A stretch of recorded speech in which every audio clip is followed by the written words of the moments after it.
Today I enjoyed my conversation with Vanessa Loder, a women's leadership expert, writer, and inspirational speaker. We talk about her book, Soul Solution, a guide for brilliant, overwhelmed women to quiet the noise, find their superpower, and finally feel satisfied. She shares a powerful and practical guide to help women who feel overwhelmed and exhausted to recover their true selves. Any one of you can benefit from this conversation, and I hope you enjoy it as much as I did. Vanessa, welcome to the Growth Guide podcast. We are going to have a fun conversation talking about your book, The Soul Solution. But before we dive into it, can you give our audience a brief bio and background on you, and then we'll dive into the book? Sure. Yeah. Well, I joke that I'm a recovering perfectionist. So I've been an overachiever, my entire life. I got good grades, went to a good school, got a good job on Wall Street in finance, and then got my MBA from Stanford and got to this point in my career where I was quote unquote successful in air quotes. Everything on paper looked great. And yet inside, I just felt like there was more in life for me, that if I knew in my bones I was meant for something more, but I didn't know what it was. And I felt like I followed this formula for success in life.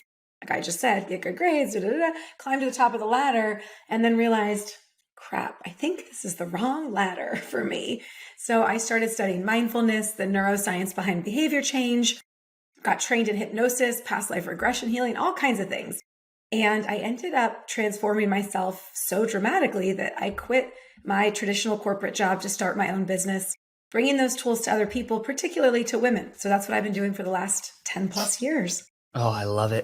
And so as we go through the book, we're going to wind our way front, back. And so we're going to start towards the back, and then we'll come to the front, and people will see why, because you just talked about that idea that air quotes, the successful life. And so this question I'll throw at you will be a three-parter, and they're not all going to be that way, I promise. So what is the success myth? How can we unwind our beliefs around it? And what are the old versus the way you see it, which I really align with, the new paradigms of success? Yeah, so the old success myth is what our culture, our dominant culture, at least here in the United States and the Western world, tells us is successful, which is primarily focused around money, prestige, power over people. And those things don't bring lasting happiness and joy and fulfillment. Not that there's anything wrong with them. I mean, money's great. I love abundance. But if that's the only thing you're chasing, it's going to end up feeling hollow.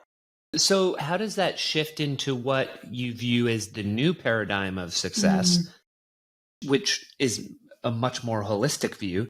And then how do we shift our belief system from old to new? Yeah, such good questions. Okay. So the new paradigm of success, I actually think we each might want to define that for ourselves. Like, what does success mean for me?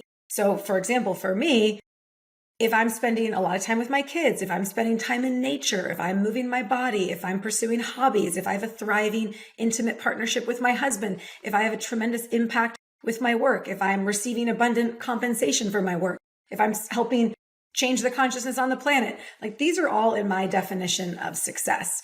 And so I think it's up to each of us to redefine what success means to us. And, I have a lot of my clients write out their own definition, and then to really measure ourselves against those metrics rather than just the myopic definition that's more traditional. How do we do that? Well, that's what we're going to talk about. Yeah. It can be very scary and hard because you're kind of swimming upstream against the collective culture and mindset and beliefs that many people are living by. And so one way is to find role models. I talk about that a lot in the book, to gather in community with other people who are wanting to create this kind of change for themselves so we can reinforce for each other. Oh yeah, you felt really good when you had that more balanced day. Remember how good that felt? And then I have a lot of belief shifting tools in the book, but starting to just identify, to source your beliefs, because often it's not just that we got it from our broader culture, but we each have our own unique programming from our childhood, messages we got from our parents, our mentors, our teachers that really might have imprinted deeply.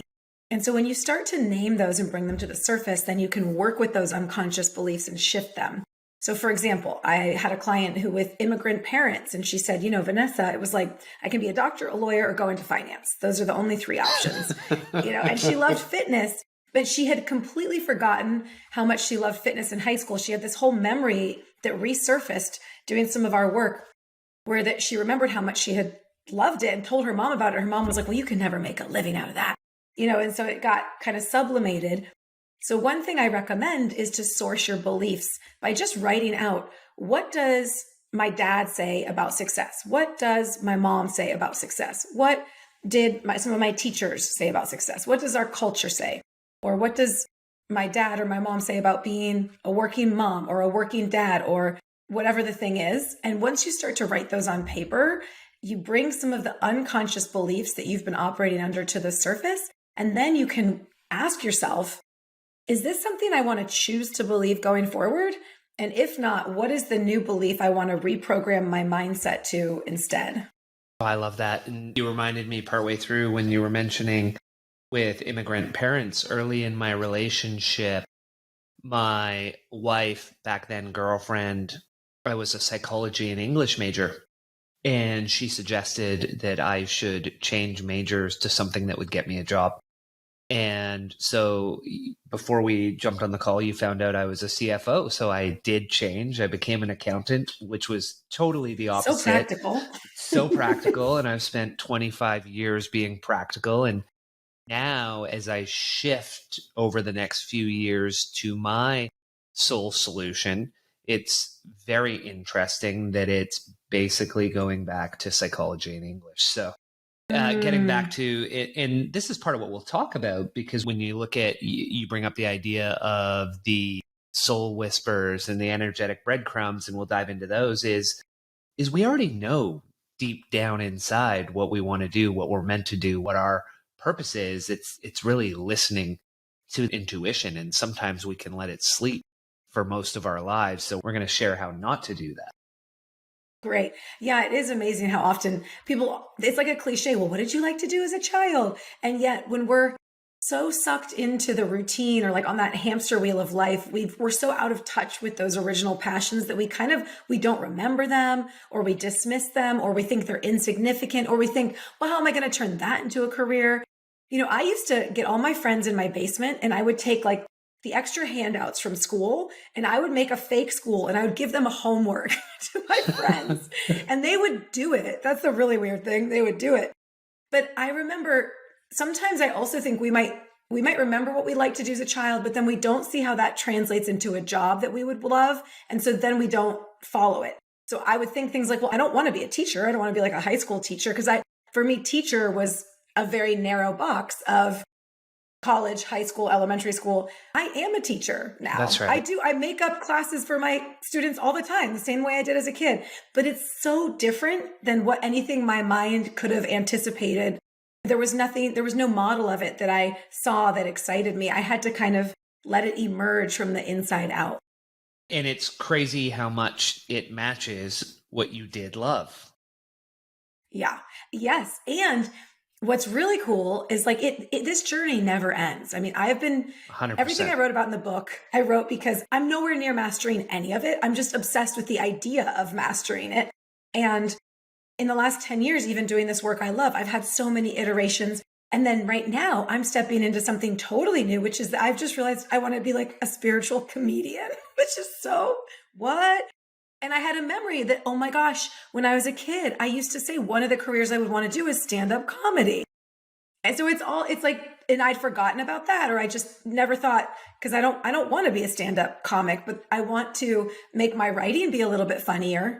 So there's these ways that we weave this tapestry of all the things we love.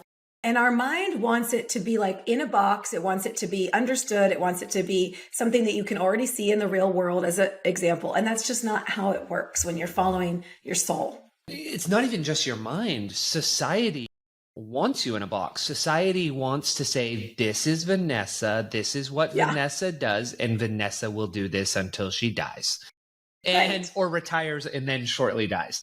But you look at it given the book you've written, given your childhood and the path you've been on, when you're on a path of self-development, you're on a path of change, every few years, you're a completely different person. So the fact that you're saying, well, hey, my solution that was my solution isn't my full solution. In 5 years from now, if you and I have another chat on the next book, you'll be doing Who the something heck knows? completely different.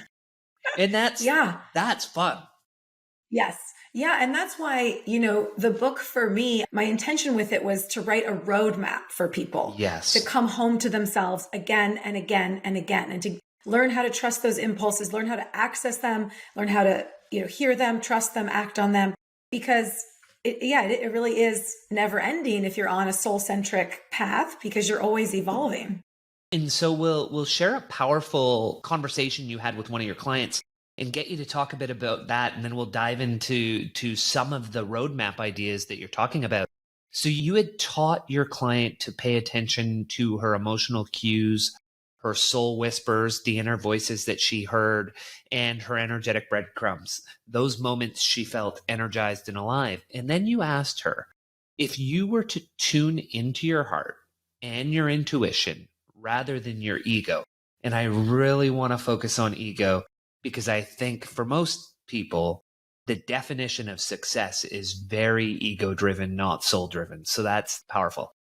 Mind or wallet, what would your heart tell you it needs right now? So can you take us through how that conversation went and the power of her being able to tap into that, and then what she ultimately was going to do X and then decided Y?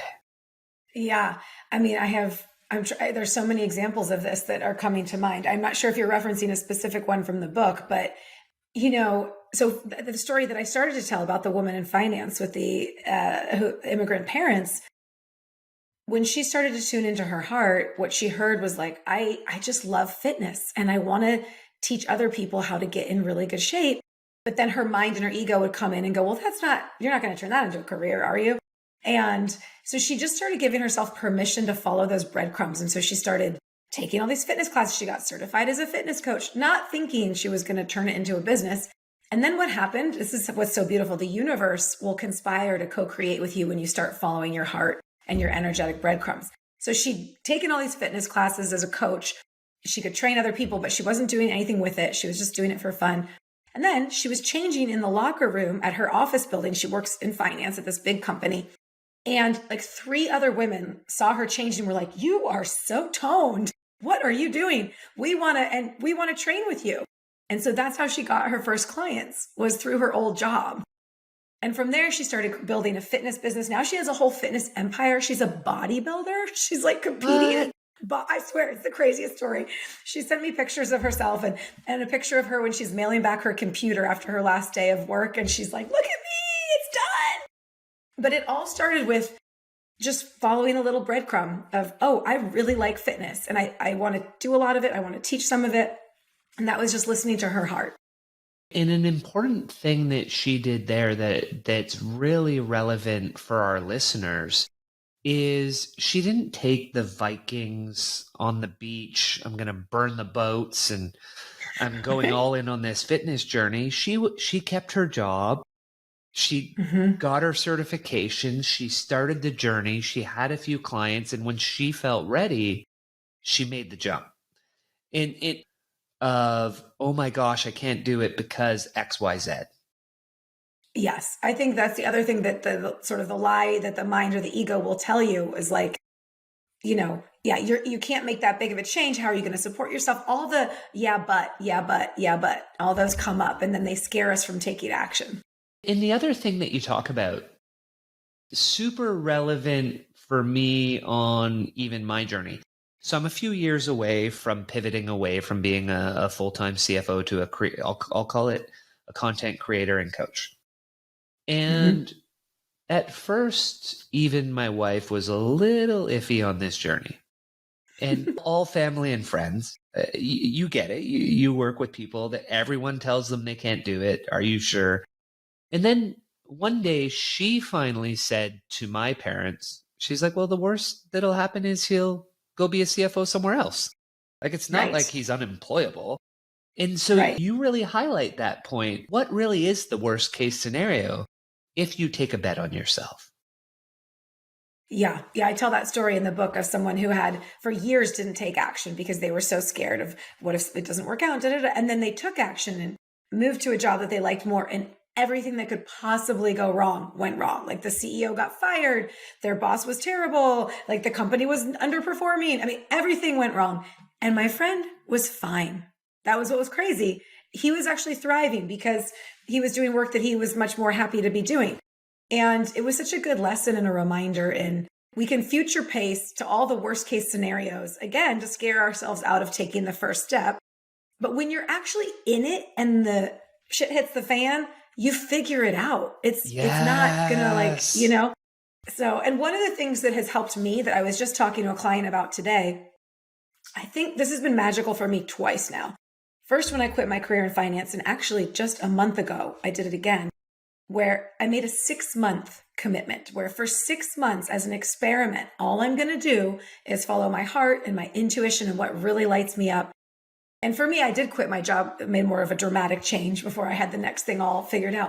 But I decided if at the end of the 6 months, I haven't, started to build this business, I can always go back to the safe job, similar to you. And there's something about the 6-month mark, I think, and treating it as an experiment. It does a couple of things.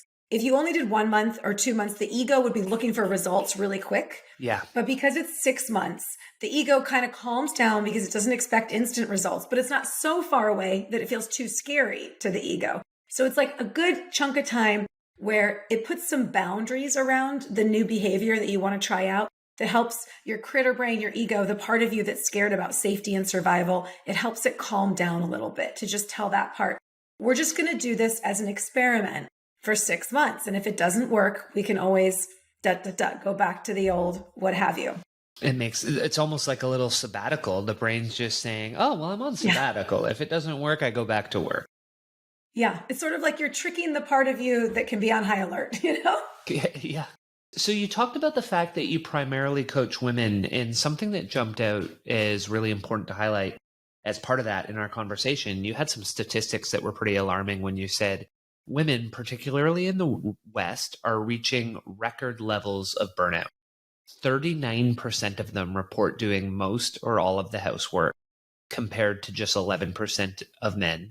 And as employees become more senior, the disparity between women and men grow. 72% of senior level women have a partner who also works, compared to only 37% of men. Women and men want more, but we want a different kind of more. We want to fulfill our true potential and have a meaningful impact with our work without sacrificing our sanity in the process. So what does that look like for you, that whole paragraph, and what that means for writing this book? Yeah. I mean, there's a lot of structural issues in how we're set up. We still live in patriarchy. And so women really are holding a tremendous burden, and they're doing so much more. And the research, the data shows that. And so one of the reasons that's important to mention is I think some self-help books that are designed for women can cause women to go, well, I guess I'm the problem and I got to fix this. It's all me. And so it's important to really understand the context we're in. If as a woman or anyone born in a female body or a marginalized body, if you are overwhelmed and burned out, it's not your fault. And it's not because you didn't figure something out. The system is set up for you to carry an extra load. So it's just important to name and recognize that so that we as women don't go into shame or self-judgment or blaming ourselves for feeling the way we do. And it's also important because if we want to create a new solution, I mean, the reason I'm so passionate about this book, I don't think we can create enough radical change within the structures and the systems that are already in existence. And we need people who are so in the center, in the core of themselves, living from their heart, living from their soul, to either stand up and live differently within those structures or to create totally new structures. It takes such self-trust to do that. And that's why I think the journey really starts from the inside out. And once you start to embody these changes in yourself, then you can go out into the world and that will have a ripple effect. I kind of consider myself like a feminist spiritual teacher where I really think this is how we're going to have greater equality, because we need more women leaders, but we don't need more women leaders who are acting like men. So many of my clients have said, I used to just push through the exhaustion and the pain and do it all and take it all on. And I can't do that anymore. I've hit a wall. I've hit a breaking point, and we need to work in a new way without, the effort and all the hustle culture and all these things that are kind of toxic. And when you say that, the first thing you realized that you had to work on was the self-awareness as step one. So what does that look like? And what are some of the signs that we are being called to wake up to our own truth that we should be paying attention to and looking for? Mm. Yeah. Yeah. Well, I say in the book that women are like the canaries in the coal mine, that's showing us how these systems are really not supporting the thriving of us as individuals. So some of the signs I talk about in the book, one of them is physical illness. A lot of my clients, the body never lies. So a lot of my clients will have inexplainable migraines or back pain or chronic fatigue or hypertension, high cholesterol, stress related, bodily, like body's not functioning. They're sleeping poorly. They have insomnia. Those are often signs that you are not aligned with your soul on some level. You're out of alignment. Mental spinning is another sign where you're like just spinning in your head and you're constantly analyzing the pros and the cons, but you're not really taking action or moving anything forward. One of the things I said in the book is I've realized in my own life, anytime I can't decide between something, I'm like, even something small, like, should I go take a road trip and visit my sister this weekend? I'm like, it's a maybe. It's usually, my maybe is actually usually because it's a no, and I don't want to admit it. And that's been really interesting to observe in myself. And because sometimes it's a no, not because I don't want to do the thing, but just because the timing is not right. Yeah. So I have a hard time believing that it's a no, because I'm like, well, of course I want to go see my sister, but maybe this week is not the week. So I've just started, if I can't decide something or I'm a maybe, then I just go, that's a no. If it's not a whole body yes, then it's a no. So these are the ways that we override our intuition, our body wisdom. We try to make sheets of pros and cons to understand it, and so mental spinning is another sign that we're out of alignment. Love it. There's more in the book I can go into if you want. But no, let's start there. That's good. And the second part of that is you say that the soul speaks to us in whispers during little slivers of silence we create in our minds. And in fairness, a lot of us never create silence in our minds. So that may be why it's hard to listen to the whispers. The ego, in contrast, shouts at us constantly and helps us understand how we can follow the quiet whispers of our souls. So that's the next thing we want to be aware of. How do we tune into that? How do we quiet the mind and say, hey, what's really here for me? Yes. Yeah. So, it does start with quieting the mind, and meditation is a great way to do that. And I have, a free 30-day meditation challenge that's just 5 minutes for people who are like, oh, I don't know if I can sit still for that long. So I try to make it really easy for beginners. But also, frankly, I'm constantly shocked by how easily people can access the wisdom of their soul. It will speak to you in dreams and synchronicities. But even just asking a person, just close your eyes and maybe put your hand on your heart right now and just tune in to the center of your heart, or tune into the space around your heart, and float a question in your awareness to your heart center. Like, what do I most need to know right now? And just tune into the space around your heart and let your heart answer that question. What do I most need to know right now about myself or my life?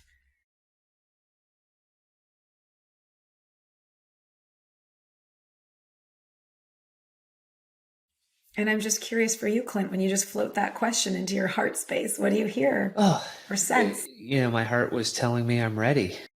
I always think, it's chills.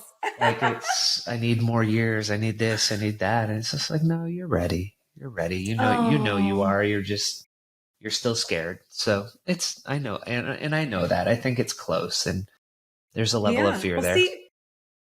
But you just did that. And that took 20 seconds, and I heard, just relax. It's all coming to me. And my heart was like, just relax. It's all coming. Yeah. So, it really is that easy. And that's the other thing. Sometimes maybe we build it up like it should be some lightning bolt coming down from the sky that's going to change my whole life, Yeah. But it's it's a little subtle whisper or a little impulse or a little, nudge in the right direction for us. And it really can be that simple. But that's also why I talk about the concept of energetic breadcrumbs. I think that's another way for people to start to tune into the wisdom of their soul, their heart, in a way that's kind of accessible. Yeah, let's dive into that because absolutely, and exactly as you say, the breadcrumbs that lead us home. So how are we listening to them? How are we feeling them? Even just this conversation, me talking to you as an author, like I just get giddy and excited to be jumping, even if I'm exhausted after a day of work, right? It's 7:00 Pacific time here, just finished a long day at work. But the conversation, it's like, oh, this is energizing. And so is that a breadcrumb for me? That's a breadcrumb. Yeah. That's like, it's literally, and that's how you know, oh, I want to do more of this. This is the thing, And so your energetic breadcrumbs, I mean, as the name suggests, they're those little moments when you feel energized or alive or curious about something.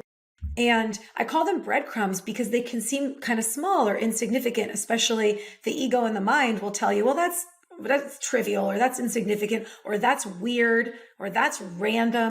Anything that the ego and the mind judges as weird or random, I've now learned to like really pay attention to, because that's probably something that's going to be really good for my soul on some level. And so examples of energetic breadcrumbs, I had a client who was, walking by an art gallery and she's like, I really want to go inside. And so she felt called, pulled inside. So she went inside, ran into a mom friend, ended up having this deep conversation about art. That client had worked in an art gallery 15 years before, but was now working in finance and had this whole, oh my gosh, I miss art. And it just like really helped her expand and reconnect with that part of herself. I had another client whose daughter had an energetic breadcrumb. She just loved dancing and ballet and came to her parents and wanted to go to this special school starting in 7th grade for dance. And my client was like, I don't know. I don't know if I want her to specialize that young. And then she sat with it and goes, you know what, Vanessa? My daughter is following her own breadcrumbs. Yes. And if I don't mess this up for her as a parent, she's going to naturally follow her breadcrumbs. It's just that as parents in a society, we kind of like beat that out of people. Like, that's not practical. Why are you doing that? And so why in that you do talk about that, right? And we talked about the fact that it's usually friends, it's usually family who don't see you making the change as the safe route. And so the people that most seem to want to keep you in the box are those closest to you. And is part of that they never, crabs in a bucket, they never got out of the bucket and you're not allowed? Like, why is it that they're the ones that pull us back? Yeah, it's so common. And I went through this a lot with my husband as well and was like, oh gosh, like, can we stay married if he's not supporting my new thing? So part of it is that when you're really enmeshed with someone and you start to change, it's very scary for them because they're like, well, I don't know. Is this still going to work? We have a good thing going. I don't know who you're becoming or what it's going to look like. And I personally did a horrible job of bringing my husband along on my journey. I mean, it's kind of amazing that we're still married because I was very much like, my soul is waking up. I'm doing this with or without you, and I'm like, I'm gone, buddy, and you can join me or not. It was not super inclusive. And in hindsight, I think what would have been better is if I could have sat him down and said, like, I'm feeling so called to do this. And I know that I can understand that might feel really scary for you because I'm changing. And I want you to be part of this. Like, let me know how much of this whole journey and what I'm going through you want to be a part of or not. And I want to find a way for us to, still be close. And as I navigate all of this expansion, I had none of those conversations with him. So I kind of botched it myself, which is why I went to one of my Stanford Business School professors who teaches interpersonal dynamics. And I got all the language from her that I put in the book of what you should say to your partner when you're going through a big period of change. But yeah, the people closest to us are often the ones that tug us back the most because they're like, don't change. We have a good thing going. Stay here with me. Yeah. And if you change, that's an indication we can change. And I don't know if I want to change. There's that. It's a whole, yeah. And the other thing I've learned is when you're in the real nebulous phase where you're leaving the old thing behind, but you're not yet standing on the new thing with 2 solid feet. People hate it when you're in that space. They hate it because they don't want to be in that space. They are terrified of being in that space. That is why most people stay in safe jobs because it is so vulnerable to be in the unknown. So when you're in the unknown, everyone around you is uncomfortable with that because they're uncomfortable with their unknown. It has nothing to do with you. It's a total projection, but it's really hard because it's hard enough for you to be in the unknown. And then they're coming up to you and they're like, well, what are you going to do next? Do you have a plan? What's your plan? You know? And it's like, oh, I'm barely treading water. And you want me to like tell you what size rock I'm going to sit on next? Like, I don't know. And with the work you're doing and the path you're on, sometimes you may be in the unknown forever. Yeah. I mean, in some ways, I think that might be the ultimate destination is the no destination of, really letting the ego and the certainty go entirely and just, I don't even know. Yeah. And not, because who am I if I'm not the things that I think I am? Yeah. When you strip all of that away, that's really when you get to the essence of who you really are. Oh, I love that. Thanks for listening. If you enjoy what you're hearing so far and want me to be able to get your favorite guests on this show, please do me a quick favor. Subscribe to the show and leave me a rating. The 30 seconds of your time will mean a ton to me.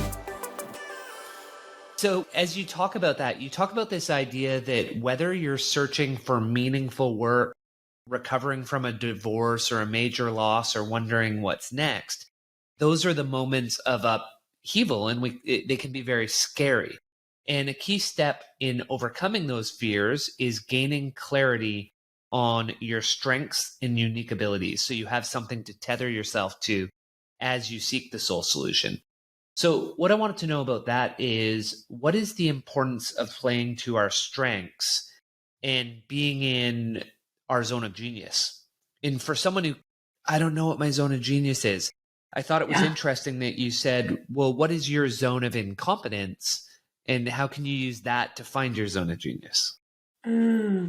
Yeah, so this is somewhat based on the work of Gay Hendricks in his book, The Big Leap, which I'm a huge fan of, highly recommend that book.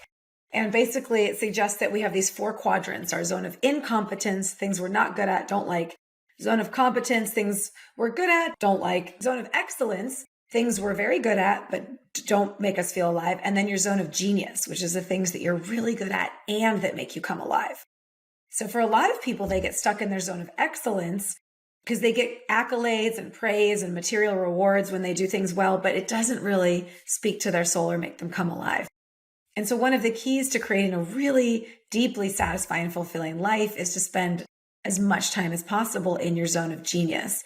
And, if you don't know what that is, that's okay. One of the best ways to find out is to survey your friends, family, and colleagues and ask them. I have a whole list of questions in the book, but ask them some of the, like, what are the things that I do really well, that I'm uniquely suited to do, or that you get from me that you don't get from anyone else? Those kinds of things. But I've also found over the years studying zone of genius that I actually think our genius is also a quality of beingness that we uniquely bring to everything that we do. Okay. And I tell the story in the book of my sister, who's a professional photographer. And when we went around a table at this one women's retreat appreciating her, there was this common theme where people said, I feel really safe with you, Alexa. I feel safe when you're taking my picture. I feel safe when I'm talking to you about my problems. Oh, wow. And my sister's now getting her PhD in depth psychology. And again, she's going to be an amazing, therapist, healer, because people feel safe with her. She gets really good pictures as a photographer because people feel safe with her. So there's something she's doing with her presence of being that she's not even aware of. She's not efforting. She's not trying, that just makes people feel safe. Versus me, I have something with my presence of being where people say that I buoy them. I help them feel uplifted and energized. When they're around me, they see new possibilities. They feel inspired. That's very different than people feeling safe. So you could see how when I bring that quality of beingness to whatever I'm doing, I feel really alive and really satisfied. And in your sister's situation, did she go on a soul solution journey of her own to switch from photographer to now doing a PhD in depth psychology? Yeah. Well, and even before that, for photographer, she was going to medical school and was suicidal. It was like so unhappy because it was so far removed. and had always was an art major, but also a pre-med major, was trying to please our parents and be the good girl. Of And course. so she went through a whole journey in claiming herself as an artist and a photographer. And then, yeah, about 5-7 years ago, and she went through another journey as a photographer where she was sort of looking down. She was a wedding photographer and she loved it. She loved capturing the special day. But because it wasn't like high fashion, she sort of felt embarrassed that she liked it because she was also doing lifestyle photography. So even within photography, there was a definition of success that was like, oh, you need to be in New York shooting fashion models or you're like a joke, right? Wow. Versus, oh, a wedding photographer is kind of looked down on compared to some other types of photography. So she had to do some work around owning that and owning what she really enjoyed. And then what prompted the depth psychology? A lot of it was her own journey. And, she had been, working through her own like depression and anxiety. And she just loves learning these. And now what's really cool is her thesis. She's actually weaving together and she's gotten really into the Native American traditions and gone on vision quests. And so she's weaving together a lot of what she's learned from the Native American tradition with photography, with the depth psychology. And she's doing a whole master's thesis on like images and like selfies and Instagram and how that relates to Jungian work. And she's like created this crazy tapestry that's so unique to who she is as a being. This is phenomenal. I'm just so excited to learn these things. So then a little bit of a pivot. When it comes to chasing gold standards versus our true North stars, you wrote that something that really stood out for me on that one, which was advancement without alignment does not feel good eventually. So, and I say that because often it can feel good in the moment. We think it can feel good, and we think getting ahead in our career feels good. And, then your son stops saying, I love you, stops looking you in the eye, and he's like, well, you're never home. And you're like, oh, that doesn't feel good, but I got promoted. Right. So what does that look like? Why does it eventually come back to, hey, it doesn't feel good? Because if you're not in alignment, like you're eventually going to hit some sort of a wall, where you get all the accolades, you get all the things maybe, and then there's still this hollowness inside of you. And so you realize, wait a minute, I thought that would fill it, or I thought that would fill it. And now I got all those things and it's still there. And so it just, and people talk about also I've heard the expression of like resume building versus eulogy building. Sort of if you imagine people at the end of your life giving your eulogy, what is going to matter the most? Is it going to be like, well, he grew revenue 30% when he was in product marketing? Not to take away from that goal, that's a great goal, but the things that you're going to remember or that people are really going to remember you for are often very different than the metrics that we're chasing on a daily basis. And that eulogy one is so strong because are your kids going to remember that extra 50 grand you made that year because you didn't see them? Or are they going to remember you being at the basketball game, picking them up after school and spending time with them? Such an important one that a lot of us don't learn soon enough. Yeah. And I teach all this stuff and I still forget, and I have work that I absolutely love, but I have to remind myself, I tell myself often my work is a marathon and my kids are a sprint because I love what I do. I want to do it till I'm 85 and my kids are only in the house for a limited amount of time. And so, it's reminding yourself of what really matters. And how old are your kids now?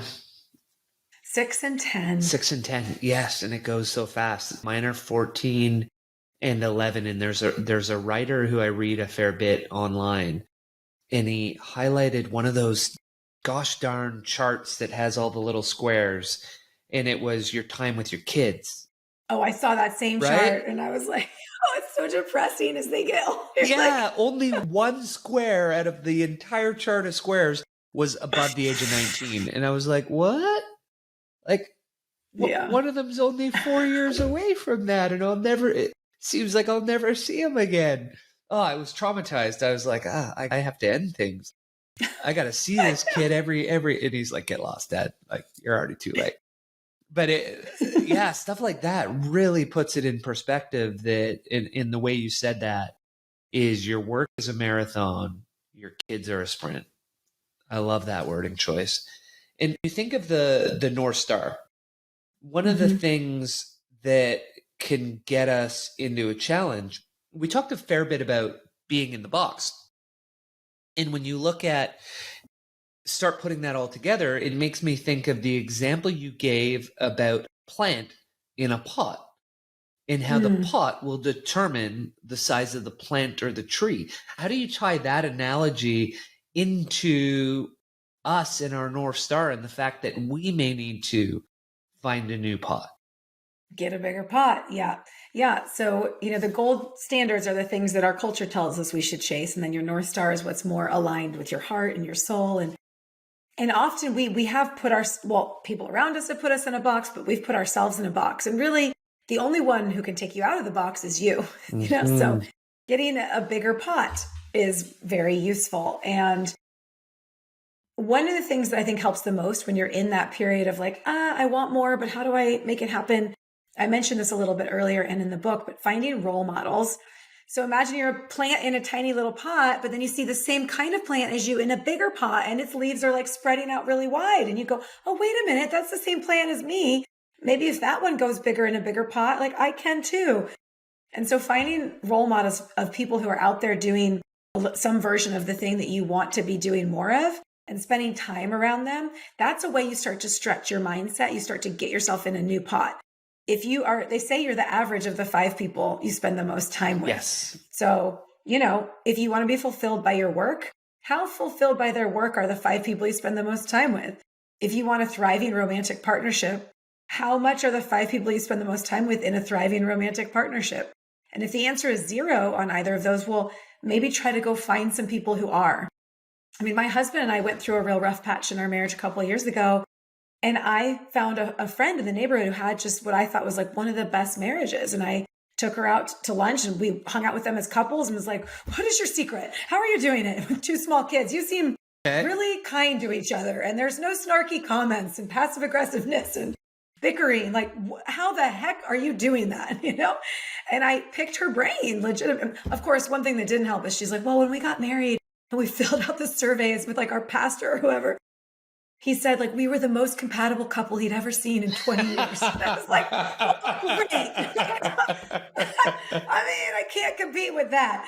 But, that's but not I do, fair. but I actually study her. I really do. And I watch her. And one of the things I've learned is when she's doing way more than her husband with something, she doesn't complain. She doesn't snap at him. She just, and so I really do watch how she moves through the world in relationship. And I will think about her sometimes when I'm going to my lower self and I want to snap at my husband. I'll think about what would she do? Like, she wouldn't do that right now. And it kind of helps me elevate myself and my mindset and my behavior. Something I often say to people is that is a beautiful strategy to employ with anything we want in life. So you may look around a room of people that you admire certain aspects of them. And there's nothing wrong with saying, oh, wait, I'm just going to borrow that behavior or that trait, and I'm going to copy it until it's my own. And then I'm going to move over to Tina and I'm going to borrow from her. Right. And then I'm going to take that from Ted so that you can become the best person you want by taking those behaviors and traits from all of those people you admire. Yeah, completely. And if you start to go into real envy or jealousy, which happens to me all the time, what I've learned is that is a sign of a repressed desire, of a very important desire that you are not acknowledging or you are not fulfilling. So anytime you start to get really jealous or envious of someone, it's a good time to go, oh, what are they expressing in the world that's a desire that I have not allowed myself or I'm not yet expressing in the same way? That really matters to me.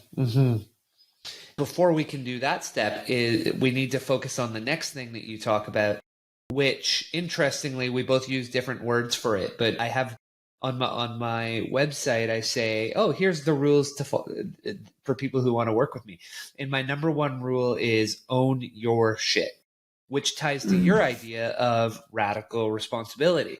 So for our listeners, how do you define radical responsibility? And what is your framework? You have a wonderful framework for making sure that we are exercising radical responsibility in our lives. Yeah. So I define radical responsibility as taking 100% responsibility for your life, for your circumstances, for the results you're producing, not less than 100%, which is often in victim mode, and not more than 100%, which is the hero mode. And I talk about, one of the things I learned from Gay and Katie Hendricks is when we're not taking 100% responsibility, we're often stuck in victim, villain, or hero mode. And there's a series of questions you can ask yourself that I walk through in the book to start taking responsibility. So for example, anything you're complaining about is an area where you're not taking responsibility. Yes. And so I have a series of questions you can take yourself through to go from a complaint to taking responsibility.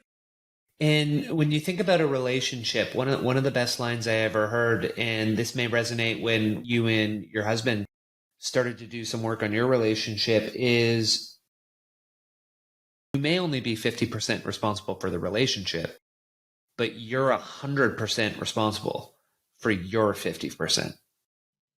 Yeah. Yes, this is true. Sorry. I love the question, how am I contributing to this? That's just a great question to start to take responsibility. How am I contributing to this? And let's say like your boss is a complete jerk and you don't ever do anything and they come and yell at you and it's an abusive, toxic relationship and you think you're not doing anything. No matter what, you're contributing in some way. And maybe you're contributing by staying in that environment rather than leaving. That's an example. Because sometimes people will say, well, all these other people are being terrible to me. It's like, well, maybe you're staying. That's actually a way that you might be contributing. Well, and what's that saying where if one of them is being a jerk to you, they're a jerk. But if they're all being a jerk to you, you're a jerk? Is that? Yeah. Who's the common denominator? Yeah. So another area that you write about is something I've spent probably the last 10 plus years of my life focused on.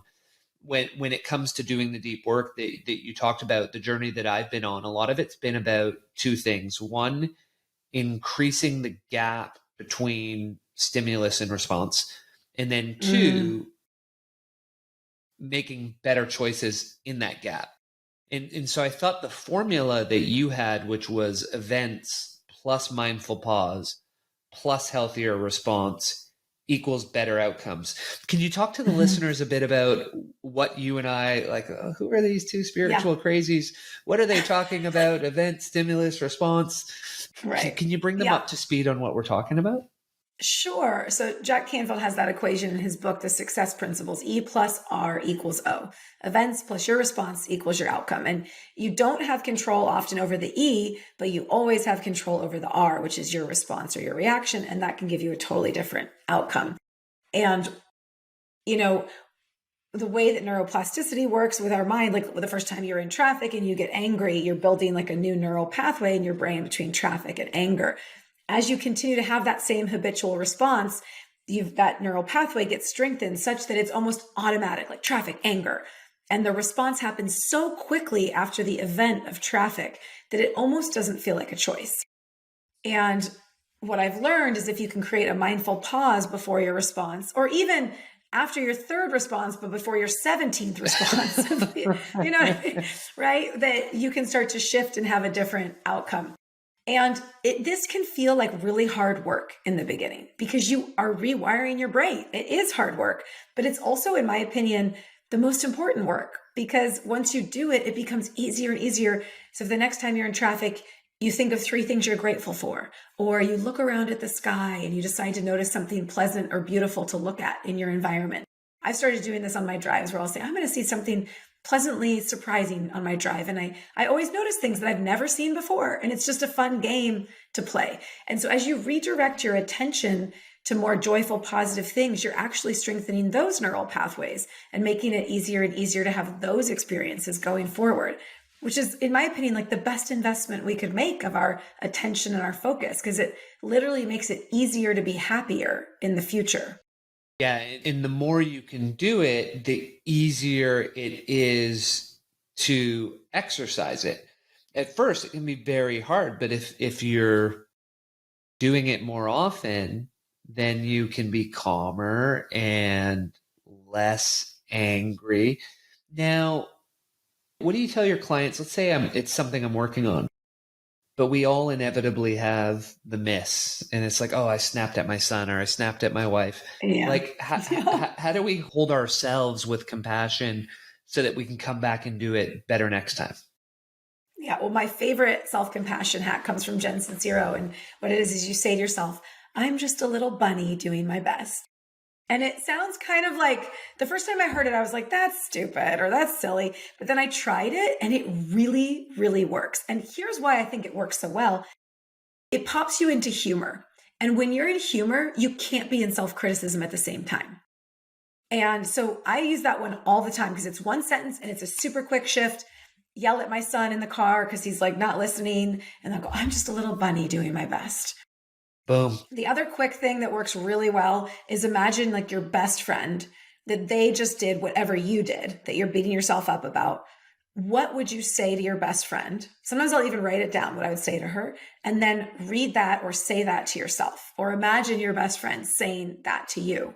Like, no, some days I'll be like, oh, I'm not a good mom and I'm a terrible businesswoman and I'm a failure. And my best friend would be like, are you kidding me? You're amazing. Look at all these things you're doing. It's incredible. And, and so that's a great way to access a more kind and gentle voice. Oh, and so that's exactly where I want to go with you right now, because we talked a little bit about people putting us in a box and discouraging us. And we also talked a bit about that voice and being able to shut it off. And so what I'm referring to here, because to me, this is one of the most important things people can fix to live the life they dream about is, and this is a bit of a longer one. Sorry, I'm giving a TED talk from your book. We come into this world with an intrinsic belief in our own worthiness and beauty. We don't question it. Then as we get older, the adults around us praise us when we excel in ways they deem important and offer a veil or unbridled judgment when we don't meet expectations. They don't believe they are enough, and so they tell us we aren't enough, which creates this never-ending not enoughness loop. It's natural that we start to wonder, am I enough? This self-doubt lodges itself in the back of our psyche and manifests as self-criticism, compounded, and this is huge, by media, advertising, social media, and more. So why don't we need that voice? And how can our listeners shut it off? Or even, as you say, convert it from a critic to a coach? Yeah. Well, I was surprised when I looked at some of the research because I think, like myself, a lot of overachievers assume, well, I need some of that voice to push me or I'll lose my edge, or I'll just be kind of too lazy if I don't have that voice. The research shows the opposite is true. So Kristen Neff, who's the leading PhD researcher on self-compassion, has found that self-compassion actually increases willpower. And there was one study that I love where they gave people a piece of chocolate cake and then they gave them different messages around like, they should feel guilty for eating it, or no message is the control, or a self-compassionate message. And the people who got the self-compassionate message, they ate less of the dessert, which you would think if you're like, oh, it's no big deal that you would just keep eating, but they didn't, they ate less. So, the research shows that when we're kind to ourselves, we actually have more willpower, more resilience, more joy, more satisfaction. And critic to coach, how do you shift? There's a lot of different tools, many of which I share in the book. Some of it, as with all change, I think it starts with awareness. And so you just have to begin to hear. First, you have to separate yourself from that voice rather than believing you are that voice. So you have to catch it when you hear it in your own head, being like, yes. Oh, you're an idiot, or, oh, you shouldn't have done that, or, oh, that was stupid, or you have no friends. Sometimes my voice will be like, you have no good friends, like these dramatic statements that we make, right? That's not true. I have friends, but somehow the voice in my head will be like, you have no friends. After some awkward social interaction, where all these like people are hanging out and I feel like I'm on the outside, I'll go home and be like, you have no friends. And so we have to catch it and notice it. And this is, again, where meditation comes in, because you get used to being in the seat of the observer, observing the voice as it passes through rather than believing its stories. if you haven't meditated or you don't want to, you can also just catch yourself when you start to feel really bad and then go, what was I just thinking? What was I just saying to myself right as I started to feel really bad, or right as I wanted to reach for the pint of ice cream, or right as I wanted to go get a chocolate bar out of the pantry? What was I thinking, or what was I going through emotionally? Because often you can kind of backtrack to notice, when you're in self-criticism. Well, and then the key is to start to cultivate a more compassionate voice. And I gave a couple ways to do that, like imagining your best friend and what would they say to you in that moment. There's a whole process I outline in the book based on the research of how to kind of expand your ability to be more self-compassionate. And have you ever tested out yourself thought auditing and journaling on those thoughts? And so, for example, I have the negative thought, write it down. Then on the other side of the page, write 3 to 5 more logical thoughts to learn, hey, wait, I'm almost always wrong at what I think. Yeah, journaling is a really powerful way to bring that voice to the surface and also to see kind of the ridiculousness of it. Yes. Because sometimes when you write down those critical thoughts, you go, that's insane. That's not true at all. Why am I saying that about myself?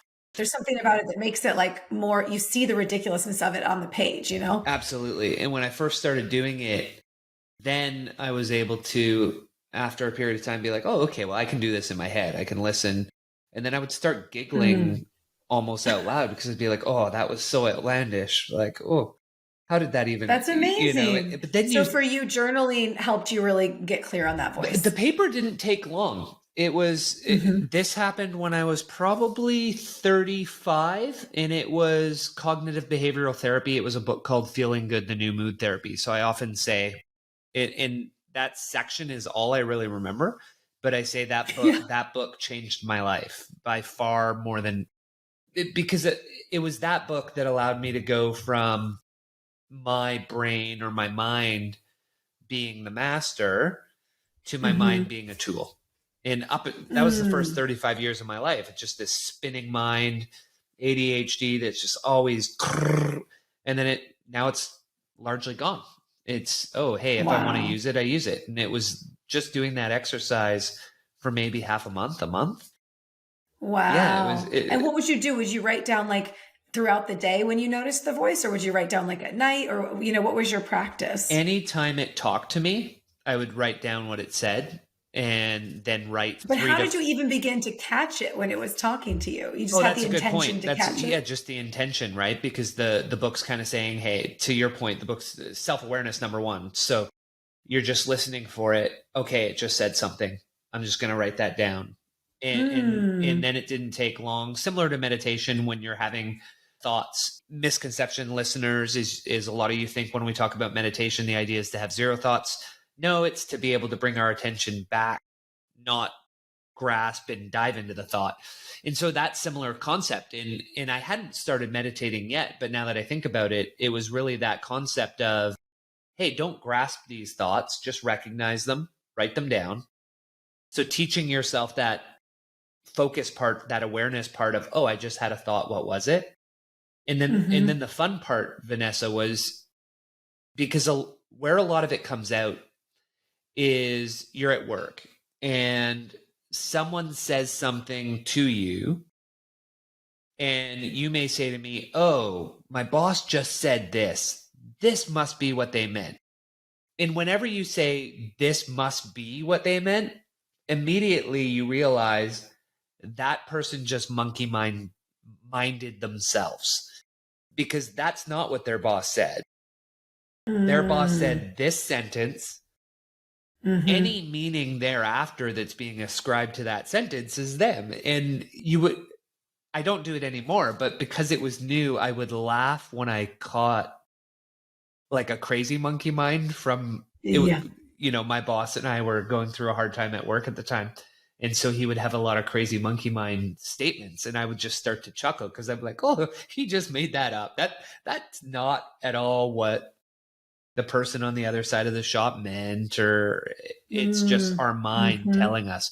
And so that's why I love this section. And because I think for me personally, shutting that off and learning to shut those thoughts off was the biggest life change. Yeah, it's life changing when you start to and there's that expression in Buddhism that I talk about in the book of the second arrow, that the first arrow is like, oh, you say the thing in the meeting and then you go, I can't believe I said that. Or your boss says the thing to you and you feel what, but then the second arrow is like you repeating it back in your head and again and again and again. And so they say, pain is inevitable, but suffering is optional. Yes. And that's what we do is we just like replay it.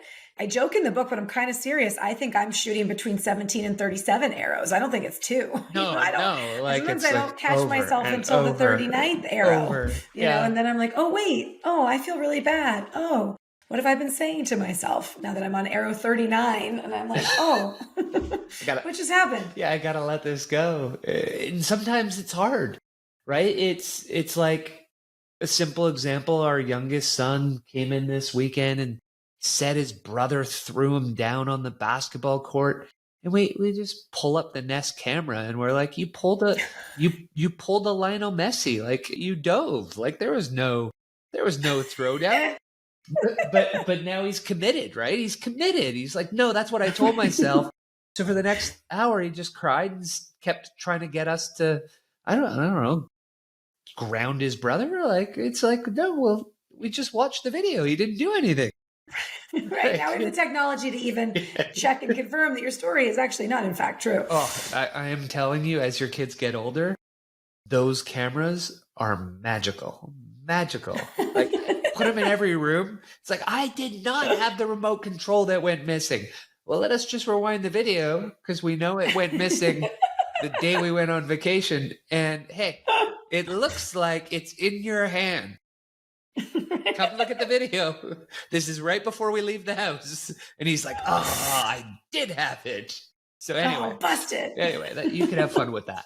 So one last question on the book, and then we'll fire some rapid fire ones on you, is you talk about this idea of agreements we make with ourselves and others. And then there was the concept to recognize that we can change those agreements. They don't have to stay the same.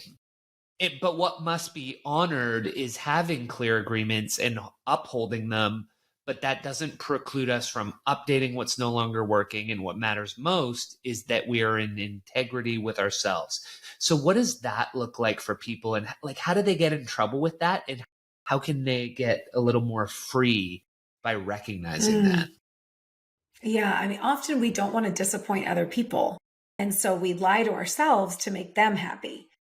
And I went through this with my business where, 5 or 6 years ago, I had another business I had co-founded that was still mindfulness based. And me and my co-founder wanted to go different directions. And I kind of realized at first I just was not enjoying the work. And I went on a walk with my girlfriend and said, but I can't leave this business. It'd be betraying her.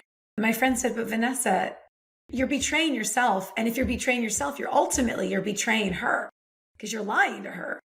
And that was a real aha moment for me because I thought I was doing the loyal thing, doing the right thing, stay the course, don't give up on something. But if everything in you is like constricted and tight and heavy, then you're ultimately betraying yourself. And that actually means you're betraying others too, because you're living a lie. And, it was very radical for me to realize that we can always make new agreements with people. And that actually where it gets really sticky, where most people get themselves in trouble is they just go around the agreement because they take the back door out because they don't want to acknowledge that the agreement isn't working. And so then they start showing up late or they sabotage or they do these weird passive aggressive things rather than just have a face-to-face conversation around like, hey, this is how I'm feeling. Is this working? Maybe we need a new agreement about this. And so it's actually easier to go through the front door. But because we're so conflict avoidant and we're so scared of upsetting people, we often don't do that. And then we do get into a mess. And then we think, oh, great, I can't ever change an agreement. But it's not that you can't change the agreement. It's just that you did it in a really subversive way that left the person feeling betrayed.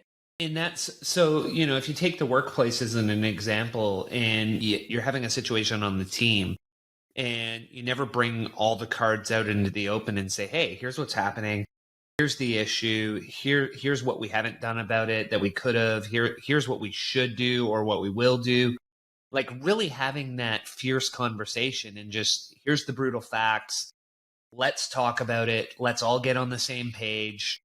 You may have thought we said this. You may have thought we meant this, but here's reality today. Can we all get around that together? Like create the new agreement and be open about it? Yeah. And I also think that's where taking responsibility comes in, because when you want to make a new agreement, it's good to lead by taking responsibility for how you've contributed to the current situation that isn't working. So in that situation, maybe it's, here's how we can take responsibility for how we did not communicate this well and why there's been so much confusion and, or whatever the situation may be. Okay. So some rapid fire questions we throw at all our authors. What is one book that's really had an oversized impact on changing your life? I would probably have to say Many Lives, Many Masters by Brian Weiss. Many Lives. Which is all about past lives. And I read that book and was blown away. Did not even believe in reincarnation, did not even think it was something I cared about.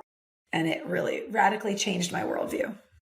Okay, I have to understand that a bit more. What are you reading right now? What's on the bookshelf that has you enjoying it? Oh, enjoying fiction. I'm reading, what is it? The Cloud Cuckoo book right now. It's the same person who wrote All the Light We Cannot See. It's like Cloud Cuckoo Nest, I think. That's the only issue with reading on my Kindle is I never see book covers anymore. So I'm always like, what is the name of this book? And then another book I was looking at today, I love this Oracle deck, the Mayan Oracle. Okay. I was doing this today for a client. And I actually have these symbols in my book, I redrawn. saw that, yes. And I've also been enjoying this book, You Are a Badass at Making Money by Jen Sincero. It's just, she's very irreverent, but it's got some just wonderful basic tools for calling in more abundance. I like it. Abundance is good. What's one thing that Vanessa has spent under $1,000 on in the last 12 to 18 months that you think, I should have bought this sooner? Oh, that I wish I bought sooner. Actually, this vase. Okay. I know it sounds silly, but it's by Heath Ceramics, which is this really beautiful, like handmade ceramics company. And I love fresh flowers. And I've been doing I'm just realizing there's water under it, so many podcast interviews since the book came out and, TV news appearances. And I just realized I really love having flowers behind me and I get to see it while I'm on screen and it brings me joy. So I wish I got that. Smart. Many months ago. Good choice. And because the show's about growth, what's a mindset shift, a behavior change, or a habit adoption that has had an oversized impact on improving your life? Well, one of the ones I've been doing recently is I realized that I had a limiting belief that if I make a ton of money with my work, as a keynote speaker, I'm going to be flown all over and it's going to take me away from my kids more than I want. And so I've been reprogramming that one lately to money supports me spending even more time with my kids. Yes, and feeling the truth of that and feeling the truth of that. Because the old model of success is I'm going to get busier. If I make more money, I'm going to get busier. And then I can't have all the freedom and the flexibility and the time with my kids. It's no, If I make a lot of money, it's going to support me in having even more time with my kids. That really resonates. I may be writing a book on money and financial independence topic. And, chapter 1 is money isn't evil. And it's all the stories we've learned growing up and the myths. And it's a tool. More money equals you get to do more of what you want. If you want to be philanthropic, you want to spend time with your kids. If you're fantastically wealthy, you can spend every minute of every day with them. Okay. Yeah. So we went pretty wide and deep in the book. Is there anything that we didn't cover, though, that you want to make sure the listeners hear before we wrap up? Let me just tune into my heart on that one. Hold on. No, I think I would just want people to know that they have all the answers inside of them. And it really is about doing what I just did, just taking a minute to get still and quiet and just tune in and go, what do I need right now? What is my heart telling me right now? And trusting that wisdom and that guidance, that it's always available to you. I love it. A great way to end it. And where can they find you? Well, you can find my book on anywhere where you buy books, Barnes & Noble, Amazon. But if you get it through my website, there's a page, Vanessa Loder soul solution. Just click on the big book at the top of the website at vanessaloder.com. But anyway, I have a whole resource vault of audios with guided meditations, visualizations to connect with your future self. It's a whole companion thing for the book with tons of audios and downloadable PDFs. So I would definitely check that page out. And then you can also join the free 30-day meditation challenge from my website if you want. It's just Vanessa Loder, LODER.com/30-day, 30 day. Awesome. We will have all of that in the show notes with the links so people will be able to find you. Thank you for joining me today. That was wonderful. Thanks for having me. It's been a joy. Cheers. If you like the podcast, you'll love our new newsletter, The Growth Guide. Every Thursday, straight to your inbox, with the goal to help you be better, achieve more, and become financially free. Check it out at our website, thegrowth.guide. Subscribe and learn more.